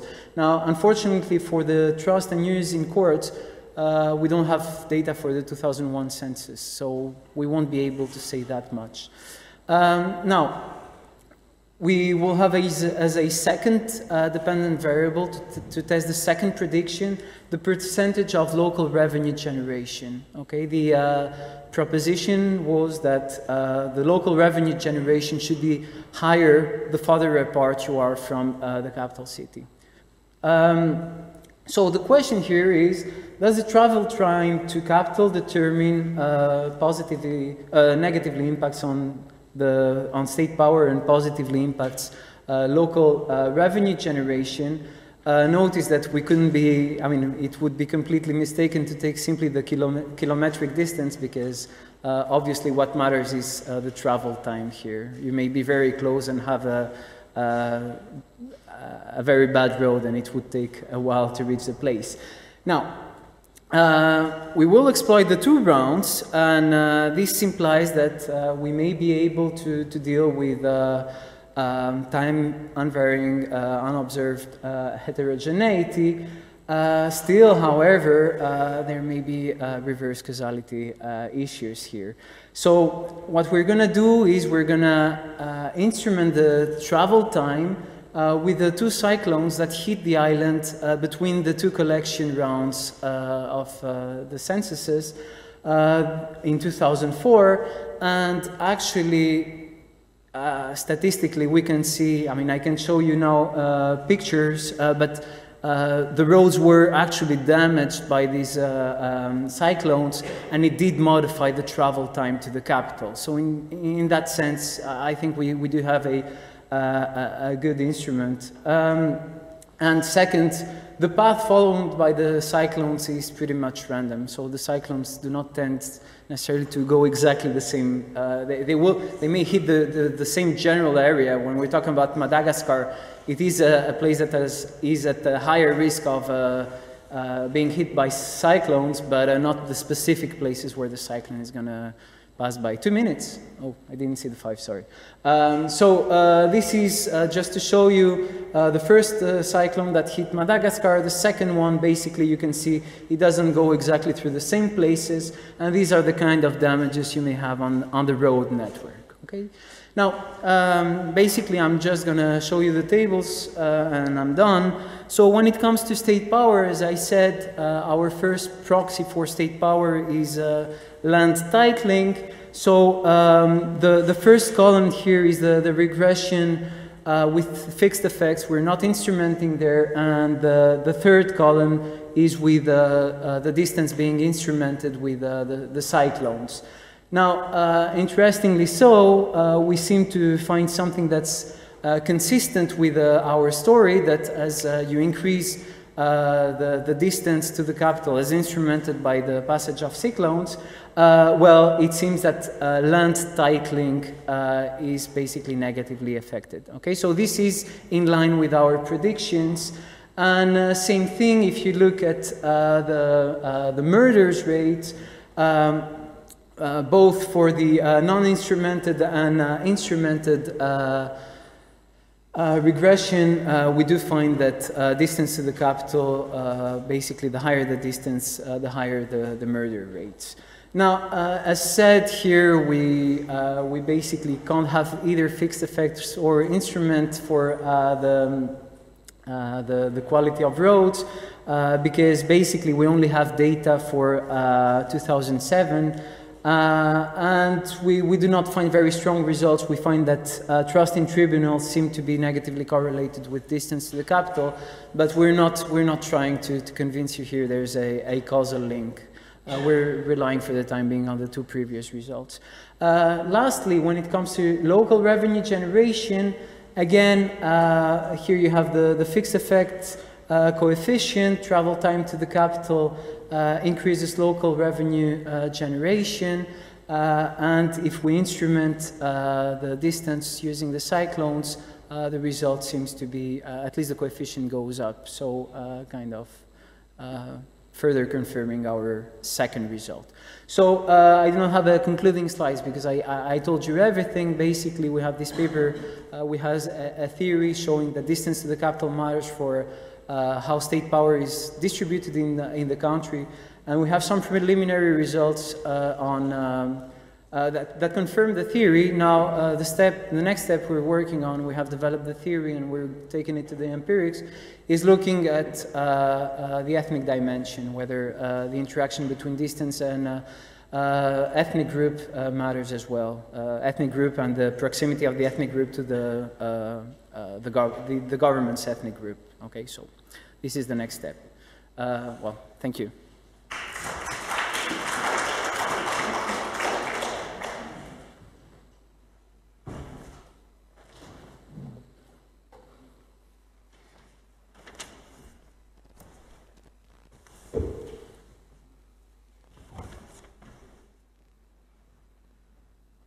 Okay, thank you very much. It was a great paper. It tested state's ability to execute its power, and this Herbst is a very nice test of Herbst theory.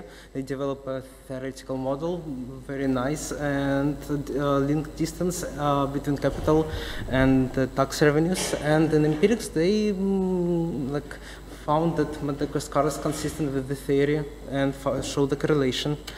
I like how they originally studied this under a study topic, and however, there are some concerns. For example, I'm not sure that the authors indeed measure state capacity, because a distance to capital can be an effect of colonization or limited penetration of national institutions. Also, difference from the capital to the region is also negatively correlated to the distance to border, and it can capture some underdevelopment or trade, because it is a coastal line. Yes, or it also can be a measure of colonization, because it was French colonies, if I remember, and colonies like to settle on a coast. They don't like diseases.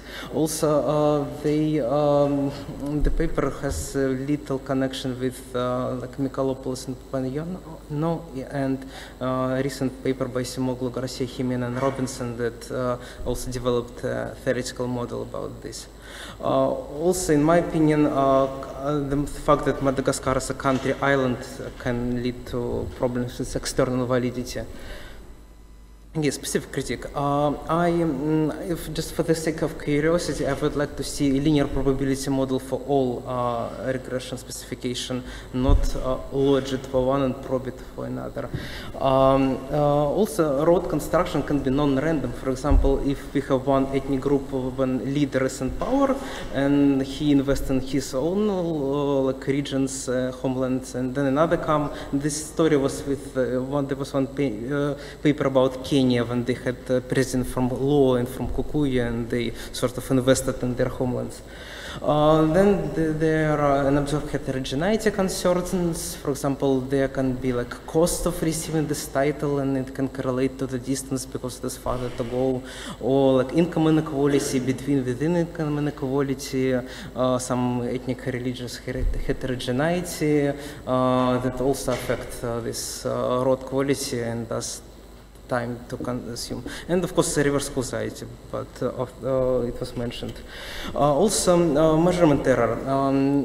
The answer is not from a respondent; it's from a focus group that represent the commune, and then might be biased. They want to present that everything is better than it is because they want to be compensated for good work, or other way around. They want to perform and receive some aid. And for example, if they want to show off, it will lead to overestimation of the effect. Also, road construction can be a local good, not a state good. If these are regions who do this stuff, it might be important. Also, measurement error in time to commute to the capital and in cyclone is also happens. And also, I think that it might be interesting to add in a theoretical model, which is in fact the best part of the paper, the network effect that, for example, regions can invest in state capacity. And in this case, further region can also benefit from the fact that the intermediate region invested in this, and they have sort of some interaction. Because we can have not only one capital, we can have a second big city that is also very important, and distance to him can matter. And then IV. In my opinion, cyclones violate exclusion restrictions because they damage the road, then trade was violated, infrastructure was violated. It has direct effect on income, and thus it affects revenue, the main variable. And in fact, this is what we see in the paper, because coefficients are from 5 to 16 times bigger in IV than OLS. It for sure, just because of violation of exclusion restriction, you have direct effect. And also for crime rates, instrument is just centered around OLS. It means that it is just has zero explanation power. It's a weak instrument, and it's difficult to say something about instrument because there is no reduced form regression, no first stage, just no F statistic, no partial R square.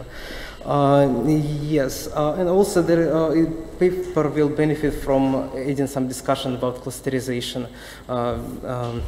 Yeah, and also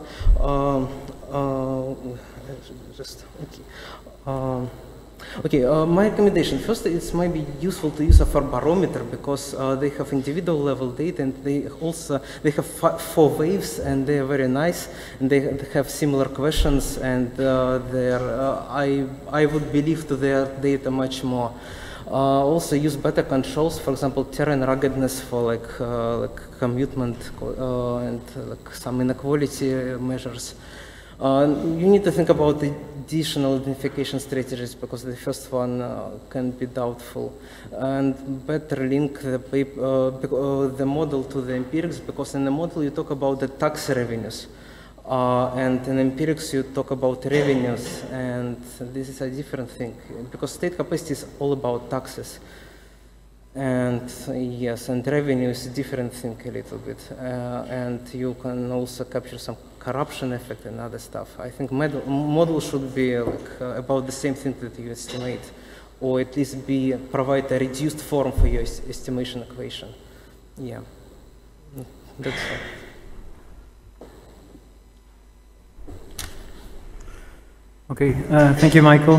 I won't answer to all these things because there's many points.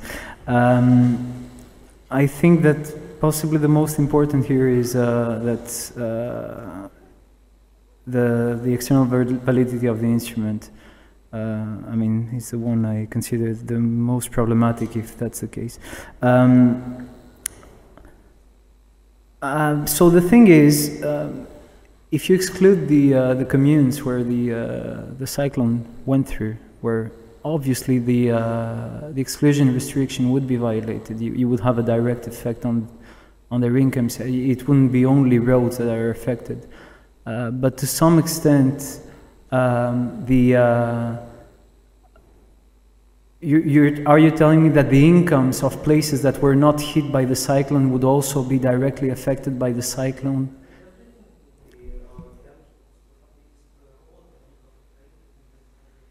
Okay, in that sense, yes.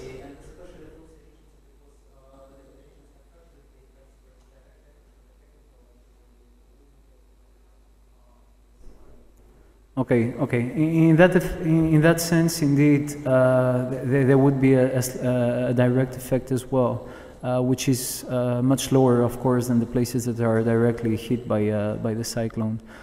So we need to think of this point more thoroughly.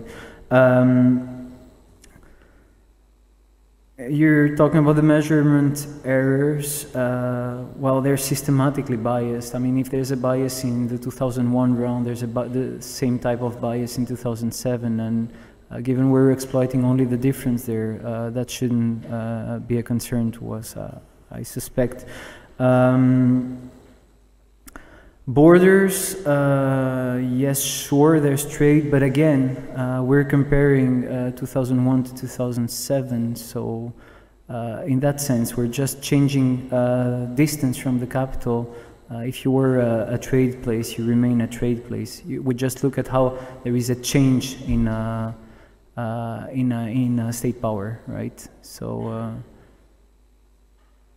Unless you're telling me that there's kind of an interaction there between state power and trade mattering or something like that, but otherwise, I don't see this being a problem. Yeah, I agree. We're not depicting all the tables we should in the paper. You're asking for the linear estimation as well. You're asking for us to show you with the cluster standard errors as well. Yeah, I mean, there's still things to do. I agree. We're working on it. Ethnic ties and many other controls. Yeah, I mean, soon to appear. Thank you. Yeah, he's the chairman now.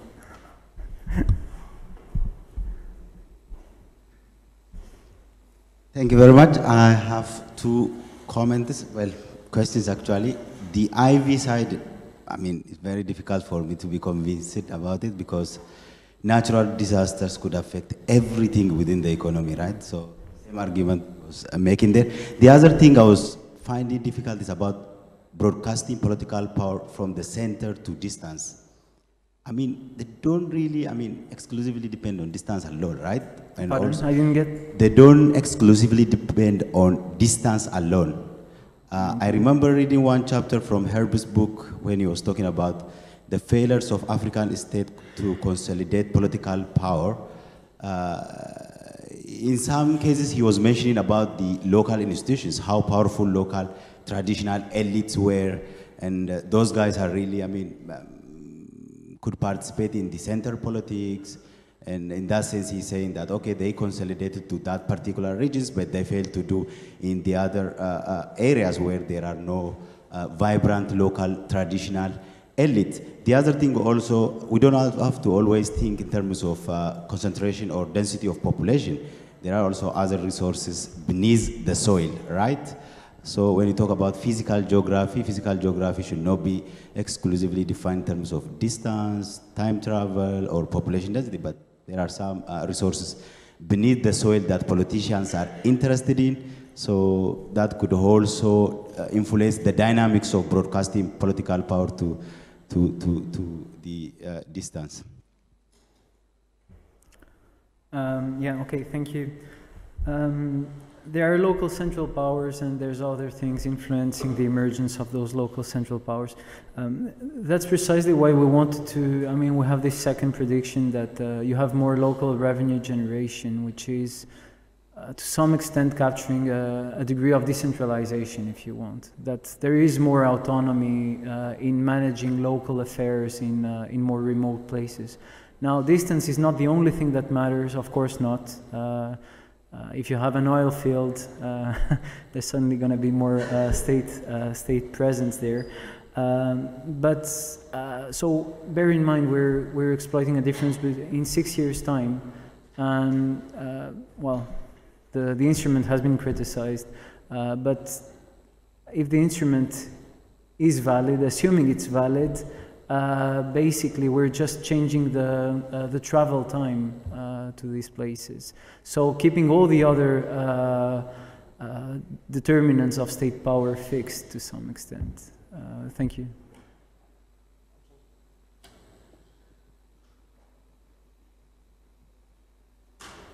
First, I'd recommend you change the functional form in the model. What you're saying right now is that a village half a kilometer from me has twice the multiplier as investing in my own village, and a village immediately adjacent to me has infinite effect on investing in their state capacity on my state capacity.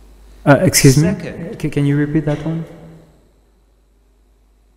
X over D, if D is 0, the multiplier is infinite. X over a half, it's twice as effective as investing where I am. Just make it 1 plus D or some function of D.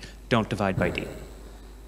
Second, state capacity, state power. State capacity is an existing concept. People understand it. Its normal state power is redundant and not measurably different and only adds confusion to the paper. Just collapse it down to state capacity. Third, yeah, I don't like the IV either. I think if you want exogenous changes or exogenous inference based on a transportation network, either look at like the minimum spanning trees from Jed Wabadall's paper, look at the placebo networks from Donaldson, look at the straight line instruments from Chen. Those might take you further. And lastly, if you've got a bunch of different measures of state capacity to put on the left-hand side, you might increase both precision and conceptual clarity by collapsing them together using mean effects in a Kling, Liebman, and Katz setup.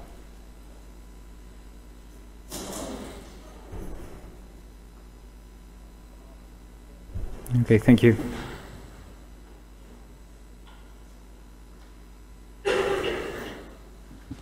Yeah, thank you.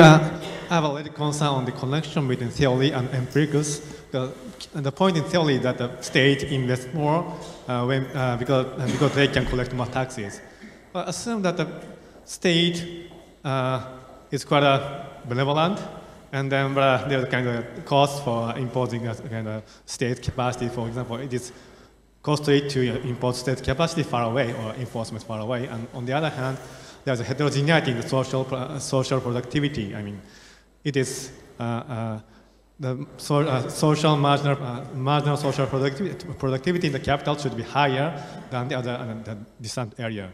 So if the states just want to maximize the social welfare, then they just invest in the capital city. And then for the enforcement of the law, then because enforcing law in the further place is higher, so they just provide a similar result. So kind of we can still think about another story, so you should kind of try to exclude such another stories. Okay.